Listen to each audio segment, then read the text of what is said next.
So today I'm going to be talking about what the god himself Enel has been up to after being defeated by Luffy. If you didn't know, the creator of One Piece, Eiichiro Oda, likes to draw special little side adventures of characters that we've seen throughout the anime and manga. These are called cover stories. Some of them seem to be a little wacky, where others seem to be telling a real story, and that leads us to Enel. Do you remember, just after Enel was defeated, the scene where it looks like he is fleeing Skypiea and is trying to make his way into space? この空にあってはならん。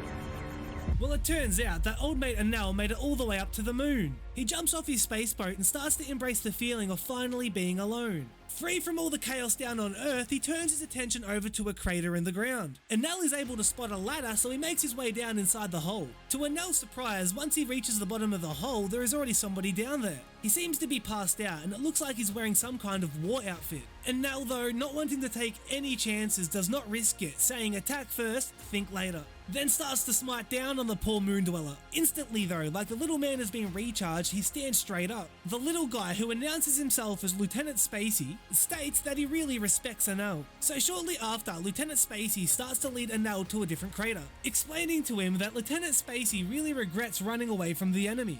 When they finally get to the crater, to Lieutenant Spacey's horror, he sees all his fallen comrades on the battlefield, where out of nowhere from behind a brute gets stomped into the ground. Then the man with the brute starts spearhead charging towards Lieutenant Spacey. Spacey, Lieutenant, no! Lieutenant Spacey gets stabbed straight through the heart. And now, well, not really fazed by this, he also takes a stab to the chest by this mysterious moon person. But the spear has no effect against Enel's Logia Devil Fruit. With Lieutenant Spacey laying on the ground and the space pirates claiming that they take no prisoners, Enel decides to retaliate. With a quick kick to the head, he says he who is insolent shall receive God's judgment, before easily defeating the space pirate that seems to have a Jolly Roger on his hat. When out of nowhere, an explosion erupts behind Enel. Already thinking that he is the god of this planet, he is furious by this. Engulfed with rage, he decides to head over to the explosion. Over where the explosion came from, we see a bunch of space pirates who seem to have just met up to excavate this moon. They're trying to find the moon ruins, but to do that, they need to dig deep into the rock. When suddenly, while arguing about the progress of the excavation, Enel appears behind them.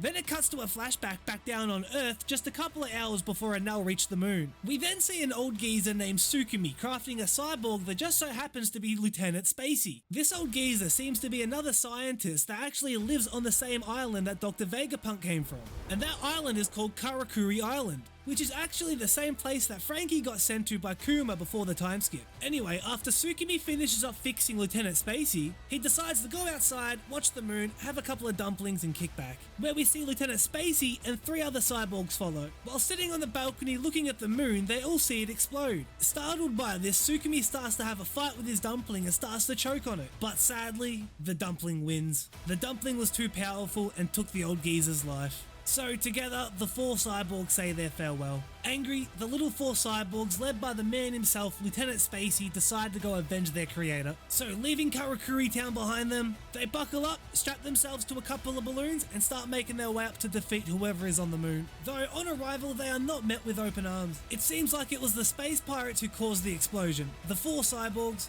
led by Lieutenant Spacey, stand in front of the space pirate, claiming that sometimes a man has to do what a man has to do, before getting completely destroyed by the space pirate. Laying there on the ground, Lieutenant Spacey claims that the space pirates are just too strong. Back to the present time, we see that Enel has shown no mercy towards the space pirates. And from Lieutenant Spacey's point of view, Enel destroys everything the space pirates brought with them. Inside the electricity explosion, we see that Enel is easily taking care of the space pirates, using his Logia Devil Fruit with his golden pole to easily wipe them out. After dealing with the space pirates, we see that Enel is starting to look like he's getting quite bored. Where out from the rubble behind Enel, we see that Lieutenant Spacey has appeared. He thanks Enel for saving them and being able to avenge their professor and save his comrades. Where Enel responds, for the time being, an attack. Not showing any mercy, Enel uses his devil fruit to shock the squad of cyborgs. After frying every circuit in the cyborg's body, he decides to have a look over at what the pirates were digging up. Where through the smoke, Enel is able to spot a hole that was left after the explosion.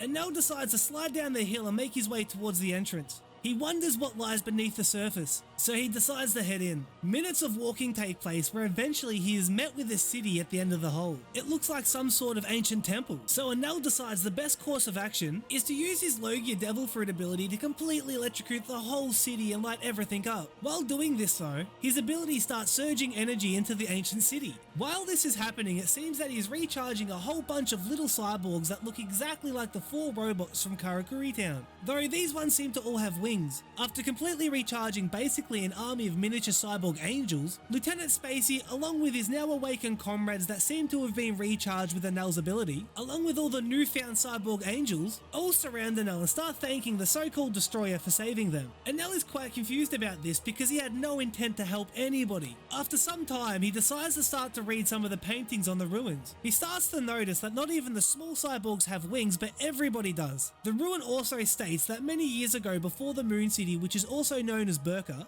once ran out of all its natural resources. So some of the remaining people from this species decided the best act of survival would be to fly down to Earth. So that's exactly what they did, leaving an army of cyborg angels buried deep below the moon's surface. Enel then leaves the ruin and surfaces. Looking behind himself, he now sees a whole army of loyal subordinates, thinking that this moon is now his own planet where he is god of. Then we see Enel inside the temple with his fleet of cyborg soldiers, claiming that everybody's tanks are full and that the Enel army stands tall. So that's everything to do with Enel's moon adventures so far. If you guys did enjoy this, please leave a like and a sub, it really means heaps.